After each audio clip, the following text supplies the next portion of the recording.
உலகமே வியந்து போற்றும் ஒரு மகத்தான மாமனிதர், பெரும் புரட்சி படைத்தவர், அன்பு நெறியை உலகிற்கு போதித்த உத்தமர் மறைந்த தினம் இன்று.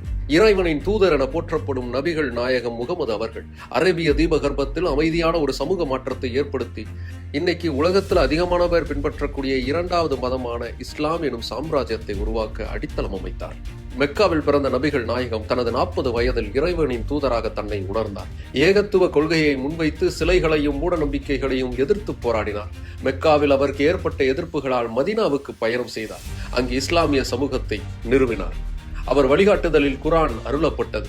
இஸ்லாமிய சட்டங்கள் வகுக்கப்பட்டன. சமத்துவம், நீதி, சமூக நல்லிணக்கம் ஆகியவற்றை போதித்தார். அடிமைத்தனத்தை ஒழித்து பெண்களுக்கு உரிமைகளை வழங்கினார்.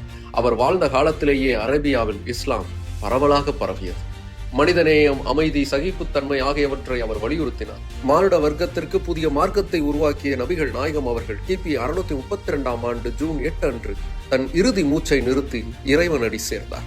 அன்பு, அமைதி மற்றும் இறைபக்தியை போதித்து அதன்படியே வாழ்ந்த இஸ்லாமிய உலகின் கலங்கரை விளக்கம் அணைந்த நாள் இன்று. இதே மாதிரி நிறைய இன்ஃபர்மேஷன்ஸை தெரிஞ்சுக்கிறதுக்கு பிக் பேங் போகன் சேனலை சப்ஸ்கிரைப் பண்ணுங்க.